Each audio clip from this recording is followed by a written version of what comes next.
먼저 이 책의 형식이 독특합니다. 여러분들은 이렇게 책을 펼치자마자 시험을 보게 되실 거예요. 공부를 잘하기로 유명한 한국인의 96%가 틀리는 문제도 있어요. 우리가 알고 있던 것들이 수십 년 묵은 낡은 지식이라는 겁니다. 안녕하세요. 1% 북클럽 여러분들. 오늘 제가 가지고 온 책은 팩트풀니스입니다. 정말 유명한 책이고 또 빌 게이츠의 최애책으로 알려져 있죠. 얼마 전에 또 내한을 하셨을 때 이 책을 다시 추천하신 걸로 알고 있어요. 팩트풀니스라는 단어는 원래 없는 단어고 저자인 한스 로슬링이 만든 단어인 것 같은데 이 책에서는 사실 충실성으로 번역을 하고 있습니다. 근데 이 말이 더 어렵죠. 사실 충실성. 그냥 여러분들이 팩트라는 단어를 떠올렸을 때 그 느낌을 그대로 가지고 가시면 될 것 같아요. 먼저 이 책의 형식이 독특합니다. 여러분들은 이렇게 책을 펼치자마자 시험을 보게 되실 거예요. 시험이라고는 진절머리가 나서 책을 덮고 싶다고요? 걱정 마세요. 이 시험은 정말 쉽고 간단한 상식 퀴즈 같은 문제들입니다. 세상에 대한 일반적인 상식을 테스트하는 13개의 문제들로 이루어져 있는데요. 각 문제마다 A, B, C, 삼지선다형이에요. 그래서 3개 중에 하나를 고르면 되고요. 깊게 고민해 볼 문제들이 아니라서 저도 한 3분 만에 풀었던 것 같아요. 책을 구입하시게 되면 여러분들도 꼭 풀어보시기 바랍니다. 일단 저의 점수는요. 13개 중에 10개를 틀렸습니다. 정답률이 계산해 보니까 한 23% 정도 되더라고요. 네, 제가 역대 최악의 성적을 받은 시험이 아닐까 싶어요. 그런데요, 이런 상상을 해볼게요. 침팬지에게 문제를 읽어주고 A, B, C라고 쓰여 있는 바나나를 주는 거예요. 그래서 침팬지가 그 중에서 한 바나나를 선택해서 먹으면 그 바나나를 정답으로 기록을 해요. 이렇게 랜덤으로 침팬지에게 문제를 풀게 해도 평균적으로 대략 3분의 1, 그러니까 한 33% 정도의 정답률이 나올 거거든요. 그러니까 결론적으로 우리는 이 세상에 대해서 침팬지보다도 모른다고 할 수 있겠죠. 예를 들면 공부를 잘하기로 유명한 한국인의 96%가 틀리는 문제도 있어요. 여러분도 한번 풀어보세요. 지난 20년간 세계 인구에서 극빈층의 비율은 어떻게 바뀌었을까? A. 거의 2배로 늘었다. B. 거의 같다. C. 거의 절반으로 줄었다. 정답은 C. 거의 절반이 되었다거든요. 여러분은 맞추셨나요? 소위 말하는 가방끈이 긴 교육을 많이 받은 사람들이면 점수가 더 높게 나왔을까요? 놀랍게도 노벨상 수상자와 의사들 사이에서도 참담한 결과가 나왔다고 하네요. 그들도 침팬지를 이기기는 쉽지 않았나 봅니다. 이게 그냥 지식이 있고 없고의 문제가 아니라는 거죠. 그리고 세상에 대해서 기사를 쓰는 언론인들조차도 침팬지보다 못한 수준의 정답률을 보였다고 해요. 그 언론인들이 세상에 대해서 극단적인 자극적인 기사를 쓰는 게 의도적으로 거짓말을 하면서 대중을 호도하는 게 아니라 정말로 잘 몰라서 그러는 거일 수도 있겠다는 생각이 들었습니다. 이렇게 우리는 세상을 실제보다 더 무섭고 실제보다 더 폭력적이고 위험하면서 실제보다 더 가망 없는 곳으로 여기고 있습니다. 사람들의 점수가 낮았던, 그리고 저의 점수가 낮았던 이유는 우리가 알고 있던 것들이 수십 년 묵은 낡은 지식이라는 겁니다. 세상이 계속 빠르게 변화하고 있기 때문에 세상에 대한 지식과 세계관도 계속 업그레이드 해야 하는 거죠. 변화한 사실에 근거한 세계관으로요. 저자는 세계를 과도하게 극단적으로 바라보고 상상 속에서 문제를 만들어내서 스트레스를 받기보다는 진짜 문제와 해결책에 집중하자고 강조하고 있습니다. 여러분들, 지식은 유통기한이 없을까요? 무언가를 한번 배우면 그 신선도가 영원히 유지될까요? 사회과학 분야에서는 아무리 기초 지식이라도 그 지식이 아주 빠르게 상합니다. 그래서 저자는 할아버지와 이야기를 해보고 지금의 나를 할아버지 할머니 그리고 부모님과 비교해보라고 조언을 합니다. 그러면 이 세상이 얼마나 빠르게 변화했는지 실감이 날 거예요. 인권, 여성교육, 기후위기, 전쟁, 테러 이런 분야에서 심각한 상황을 알리면서 경각심을 높이는 일은 당연히 중요합니다. 하지만 여태까지 이룬 성과를 이해하고 또 그동안의 진전을 사람들에게 알렸더라면 앞으로 더 나아가기 위한 유의미한 성과를 얻을지도 모르죠. 문제점만 끊임없이 계속 듣기보다 발전의 증거도 함께 듣는다면 더 의욕이 생기지 않을까요? 이 책은 세계를 어떻게 이해해야 하는지에 대한 책이고 또 세계에 대한 정확한 이해를 가로막는 우리의 10가지 본능을 소개하고 있습니다. 이 영상에서는 그중에서 제가 중요하다고 생각한 8개 본능에 대해서 이야기를 하려고 해요. 팩트를 가로막는 첫 번째 본능, 먼저 간극 본능입니다. 우리는 이 세상이 단 둘로 나뉜다고 착각하는 경향이 있어요. 일종의 이분법적 사고인 거죠. 예를 들면 가난한 나라와 부자 나라, 좋은 것과 나쁜 것, 영웅과 악인. 우리는 이런 이분법을 좋아해요. 이게 되게 간단하고 또 직관적이거든요. 그리고 언론인들도 이런 이분법적 사고를 이용해서 두 집단 사이의 충돌을 극적으로 서술하기도 하고 또 그 둘 사이의 갈등을 부추기기도 하죠.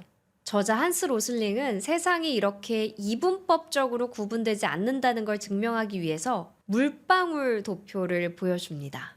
자, 이 책의 53페이지에 실린 물방울 도표를 한번 봐볼까요? 지금 보시면 깔끔하게 두 집단으로 나뉘죠. 개발도상국과 선진국. 그러면 이분법적인 사고가 어쩌면 맞았을 수도 있어요. 1965년에는 말이죠. 55페이지에 실려있는 2017년도의 도표를 보면 인류의 85%가 소위 선진국에 들어섰다는 얘기거든요. 이 도표를 보면 세상은 개발도상국과 선진국, 저소득층과 고소득층 이렇게 둘로 나뉜다는 오해를 무너뜨릴 수 있어요. 그래서 저자는 개발도상국과 선진국 이런 이분법적인 구분 말고 소득 수준에 따라서 1단계, 2단계, 3단계, 4단계로 나누자고 제안을 합니다. 세상이 1965년도와 2017년도 이 사이에 이렇게 바뀌었는데 머릿속에서는 세상을 바라보는 시각이 그대로면 안 되겠죠. 지식도 끊임없이 업데이트를 해줘야 합니다. 이 책에 실려있는 퀴즈를 하나 더 드릴게요. 여러분들도 같이 풀어보세요. 오늘날 세계 모든 저소득 국가에서 초등학교를 나온 여성은 얼마나 될까? A 20%, B 40%, C 60%. 정답은 C 60%입니다. 이 문제의 정답률이 7%였다고 해요. 근데 다시 말씀드리지만 침팬지의 정답률은 33%거든요. 요즘 우리 세계는 어떻게 바뀌었냐면요. 중간소득 국가와 고소득 국가를 합치면 인류의 91% 정도에 해당하고 이 중간층에 사는 50억 정도의 인구가 이미 샴푸나 오토바이, 생리대, 스마트폰 같은 물건을 소비하고 있습니다. 이제 세계 인구의 다수는 중간소득 국가에 살고 있다고 할 수 있죠. 팩트를 가로막는 우리의 본능, 다음은 부정 본능입니다. 아마 다들 공감하실 텐데 우리는 좋은 것보다 나쁜 거에 더 주목하는 본능이 있어요. 세상이 점점 더 안 좋아진다. 이 말은 제가 가장 많이 듣는 말 중 하나일 것 같거든요. 그게 경제가 됐든 전쟁이 됐든 극단주의 세력이 됐든 우리는 뉴스에서 항상 온갖 좋지 못한 소식을 들어요. 그렇지만 반대로 좋은 소식을 알기는 어렵죠. 정말 무수히 많은 것들이 개선이 되고 있는데 이런 것들은 거의 보도되지 않거든요. 그러니까 뉴스를 보는 게 아니라 세간에 떠도는 사람들의 말을 듣는 게 아니라 사실에 근거한 통계를 보게 되면 세상을 훨씬 더 긍정적으로 느낄 수 있어요. 그래서 이 책에 나온 데이터들을 보면요. 제가 1700년대가 아니라 1910년대가 아니라 1980년대가 아니라 2025년의 세계에 살고 있다는 사실에 감사하게 되더라고요. 제가 만약 노예로 태어났다면, 식민지에서 태어났다면, 독재 시대에 살고 있다면 어떨지 저는 생각만 해도 아찔하거든요. 제가 앞에서 소개해드린 퀴즈 있죠. 지난 20년간 세계 인구에서 극빈층 비율은 어떻게 바뀌었을까? 정답이 거의 절반으로 줄었다였잖아요. 이 책의 90페이지에 도표가 나오는데요. 1800년대부터 일일 소득 $2 미만의 삶을 사는 사람들의 비율이 85%에서 9% 이하까지 떨어졌습니다. 이건 물론 인플레이션과 물가 차이를 반영한 자료입니다. 1800년에는 인류의 85%가 극빈층에 해당하는 삶을 살았어요. 그리고 대부분의 사람들이 배고픔을 느끼면서 잠자리에 들었죠. 그리고 평균 10살이 되면 노동을 하기 시작했거든요.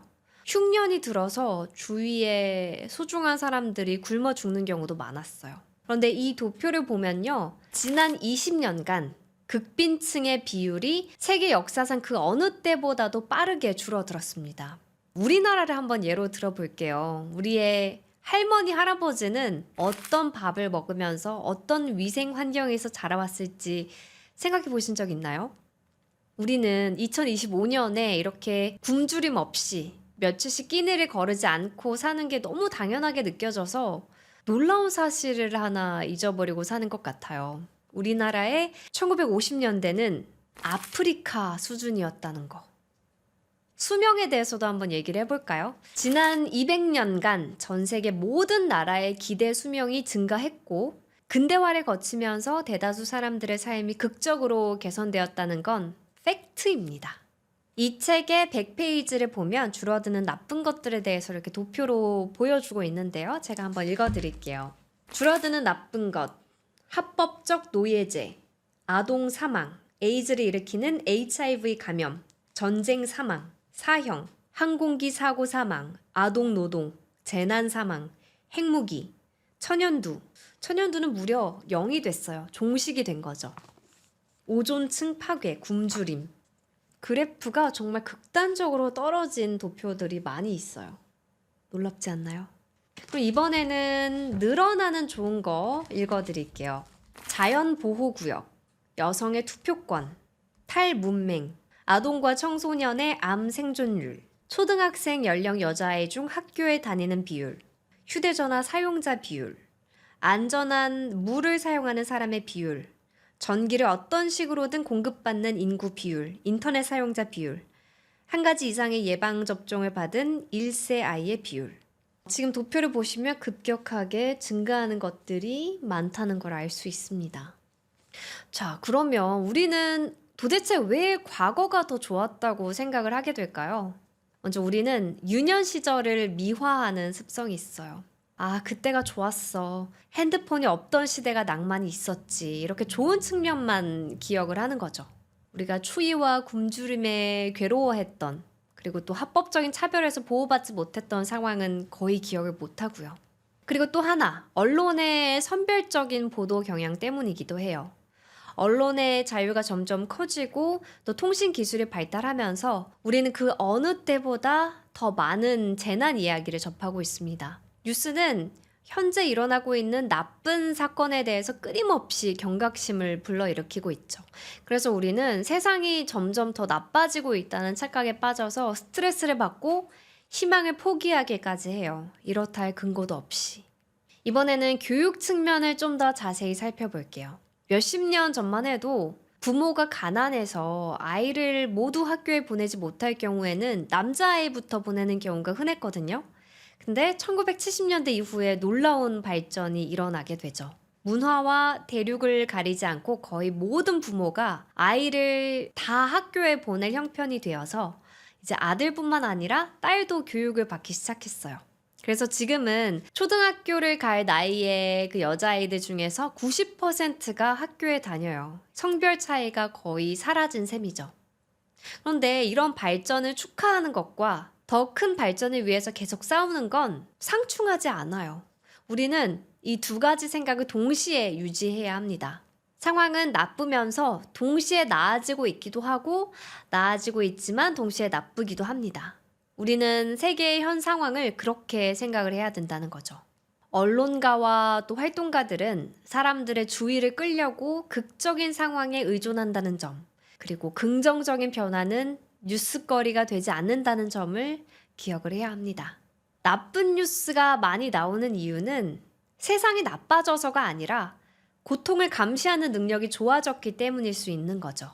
특히 정확한 통계 자료들은 우리가 직접 찾아봐야 돼요. 가급적 가장 최신 자료로요. 다음으로 소개해드릴 본능은 직선 본능입니다. 지금 현재 전 세계 인구 수는 80억 명을 넘어섰거든요. 자, 그렇다면 과연 앞으로 미래 인구는 어떻게 될까요? 인구가 이렇게 기하급수적으로 증가한 상황이잖아요. 여러분들은 직선을 이렇게 쭉 연장하고 싶을 거예요. 이게 바로 직선 본능입니다. 인구는 정말 끝없이 팽창해서 지구라는 별이 폭발해버리는 게 아닐까?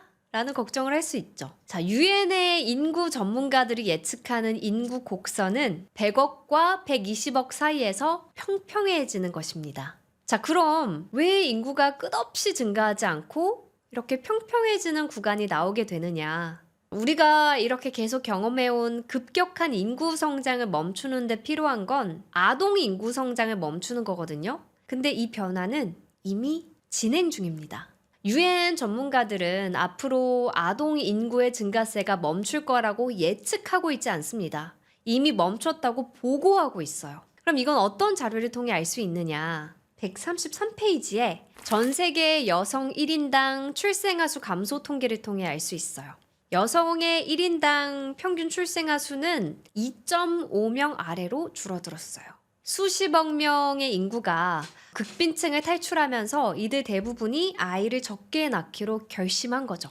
그리고 이제는 현대 피임법의 발달 때문에 결심을 하면 아이를 갖지 않을 수 있잖아요. 이제는 아동 노동력을 얻기 위해서 대가족이 필요하지도 않게 됐고, 아동 사망에 대비해서 아이를 많이 낳을 필요도 없고, 여성과 남성이 동등하게 교육을 받기 시작하면서 아이들을 잘 가르치고 잘 먹이고 싶은 욕구가 생기게 된 거예요. 어떻게 보면 양보다 질을 우선시하게 됐다고 할까요? 그러려면 당연히 자녀 수가 적어야 했거든요. 경제가 성장하고 사회 발전이 고도화되면서 출생아 수가 줄어들게 되는 건 자연스러운 수순이라고 이 책은 설명을 하고 있습니다. 그렇다면 2100년까지 늘어날 인구 40억 명은 주로 성인 인구인 거고, 새로 태어날 아기가 아니라 이미 태어난 아이와 성인이라는 거죠. 그리고 3대가 지나면 그 채움 효과는 끝납니다. 인구 증가도 끝이 나는 거죠. 이쯤에서 제가 정말 놀라운 사실을 하나 알려드릴게요. 20세기는 인류 역사에서 부모가 낳은 자식 중에 평균 2명 이상이 살아서 다음 세대 부모가 된 유일한 시기라는 겁니다. 정말 충격적이죠.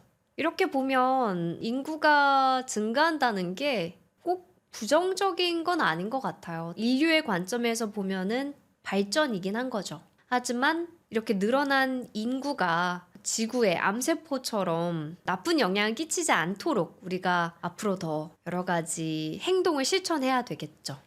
빌 게이츠는 자선재단을 운영해서 극빈층 아이 수백만 명의 목숨을 구했는데요. 이런 프로젝트에 대해서 비판하는 사람들도 있더라고요. 가난한 아이들을 계속 살리면 인구 과잉으로 지구가 멸망할 것이다. 이렇게 주장하는 사람들이 있었다고 해요. 정말 좀 잔인한 말이죠. 근데 이 말은 잔인할 뿐만 아니라 무지한 말이기도 하다고 저자는 주장하고 있습니다.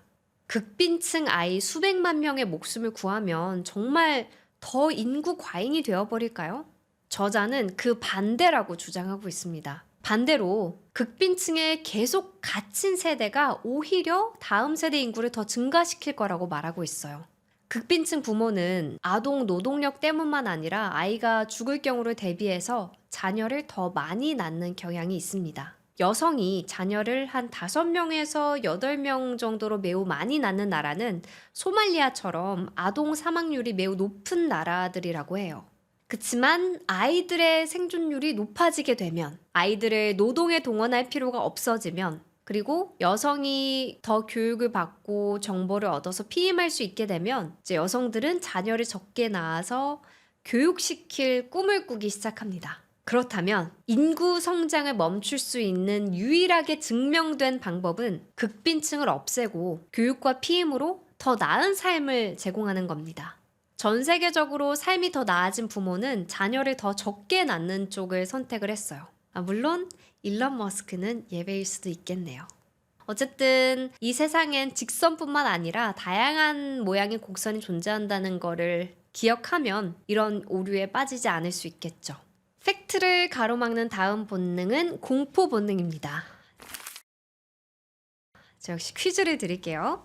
지난 100년간 연간 자연재해 사망자 수는 어떻게 변했을까? A. 2배 이상 늘었다. B. 거의 같다. C. 절반 이하로 줄었다. 이제 여러분들도 대충 정답을 많이 맞추실 것 같은데요. 맞습니다. 절반 이하로 줄었습니다. 과거에는 자연재해나 테러에 대한 공포가 생존에 도움이 됐을지 모르지만 사회가 어느 정도 안정 궤도에 들어간 이후에는 그렇지 않아요. 오히려 이 공포심이 세계관을 왜곡하고 정말 위기를 느껴야 할 부분들을 간과하게 될 수도 있거든요. 이 책에서 나온 예시를 소개해 드릴게요.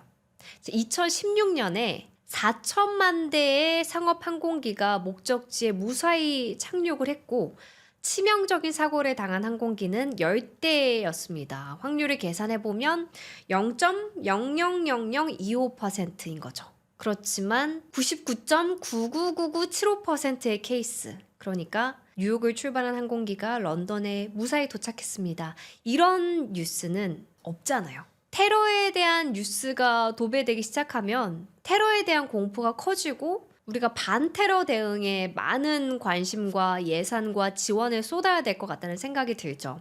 그런데요, 미국에서 내가 사랑하는 사람이 술 마신 사람의 손에 사망할 위험은 테러리스트 손에 사망할 위험보다 50배가 높습니다. 그러면 우리는 어떤 거에 더 많은 관심과 에너지를 쏟아야 할까요? 공포는 우리가 덜 위험한 것에 더 주목하게 하고 실제로 매우 위험한 건 외면하게 만들 수 있습니다. 언론의 집중적인 관심을 받기 때문이죠.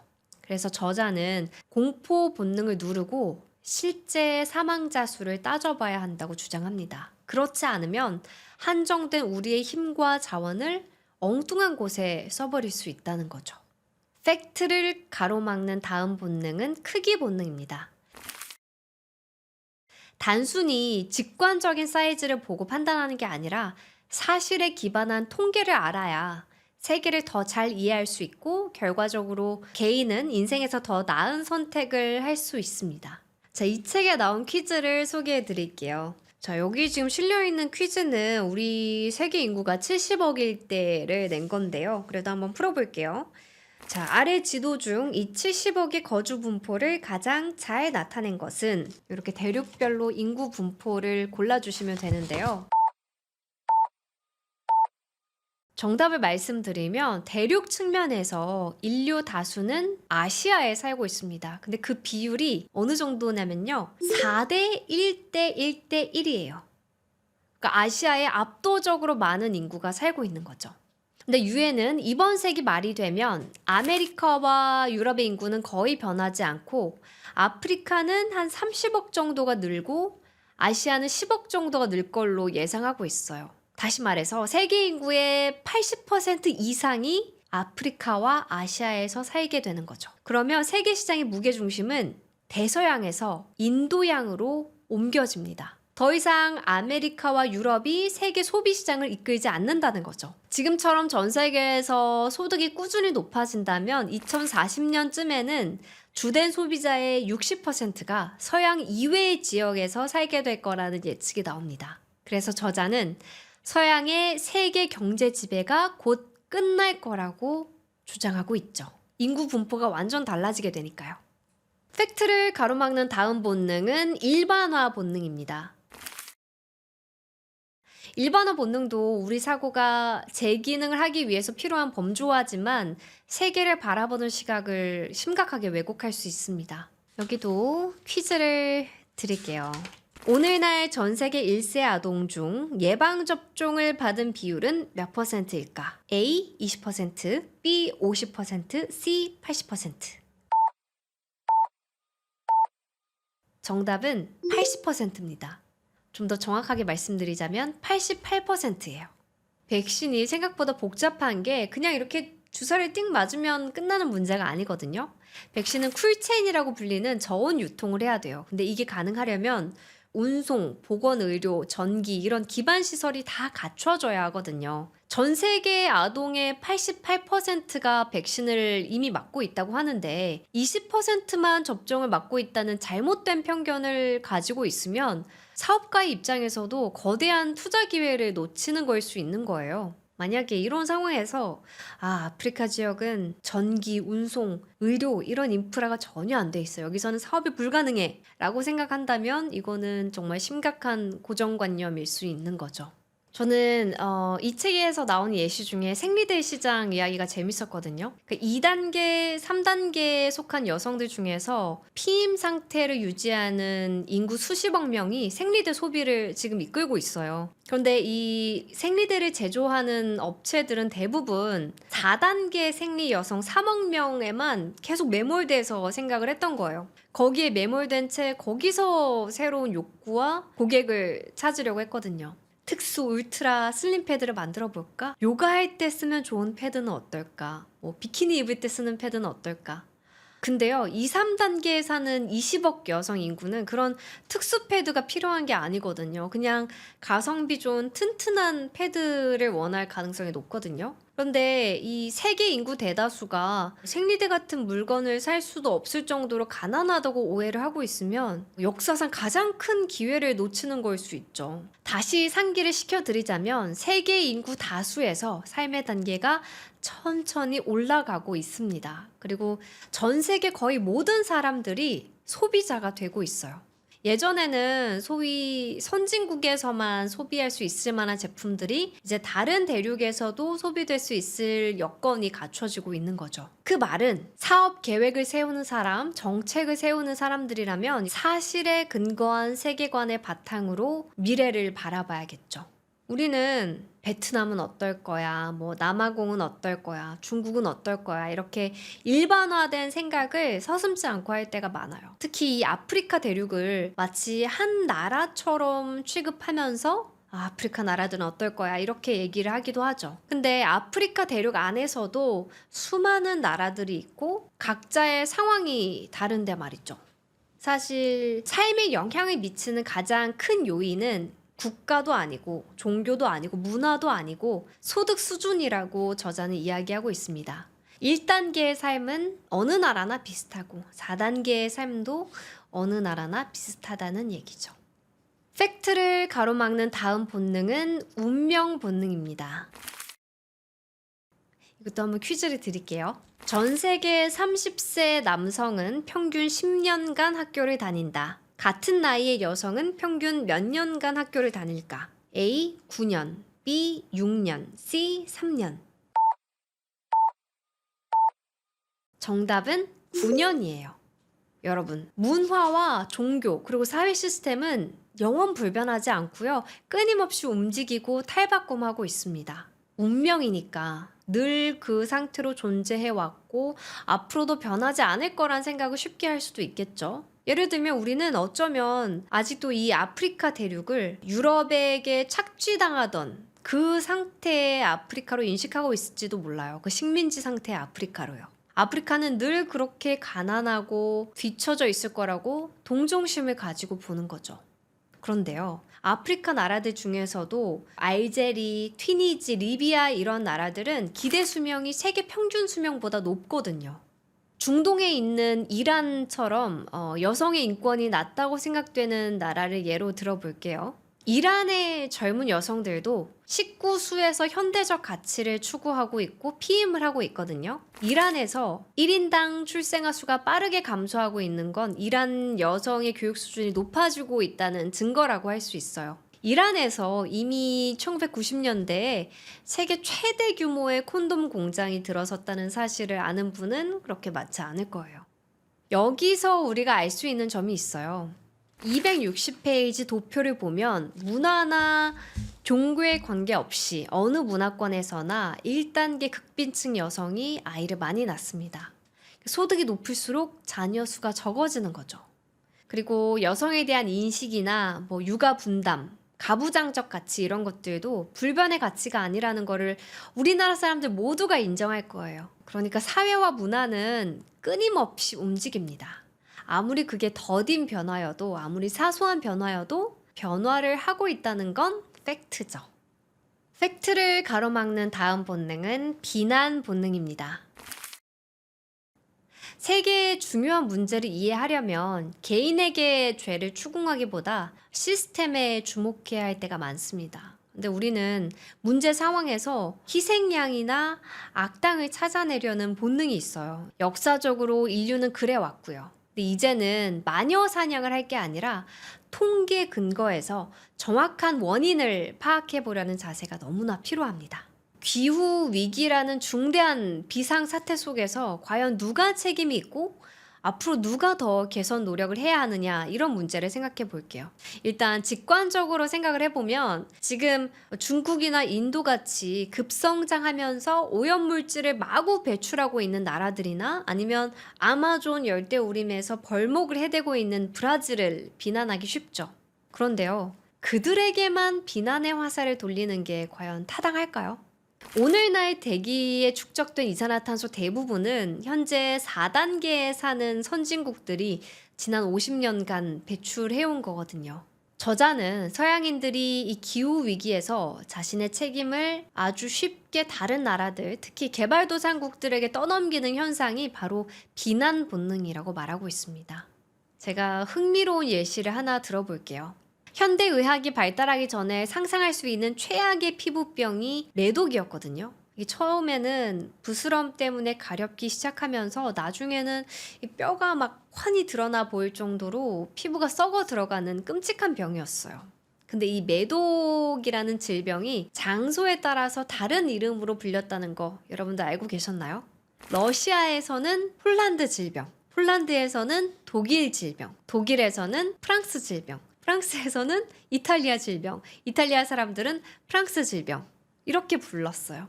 희생양을 찾으려는 인간의 눈물겨운 발버둥인 거죠. 우리에게는 비난할 사람이 필요하다. 오늘날에는 이 모든 데이터를 인터넷에서 공짜로 볼 수 있습니다. 세상이 참 좋아졌죠, 이런 면에서는. 기업체를 운영하는 사업가는 사실에 근거한 세계관에 따라 사업 계획을 짜고 마케팅을 하고 투자를 해야 되는 거예요. 정부 관료들도 마찬가지죠. 정부 관료들도 사실에 근거한 세계관으로 여러 정책을 수립하고 실행해야겠고요. 개인의 입장에서도 이 세계관이 정말 중요합니다. 개인의 입장에서도 내가 살고 있는 이 세계가 어디에서 와서 지금 어떤 방향으로 가고 있고 또 미래는 어떤 식으로 펼쳐질지 사실에 근거해서 예측할 줄 알아야 앞으로의 인생 계획을 세워나갈 수 있겠다는 생각이 들더라고요.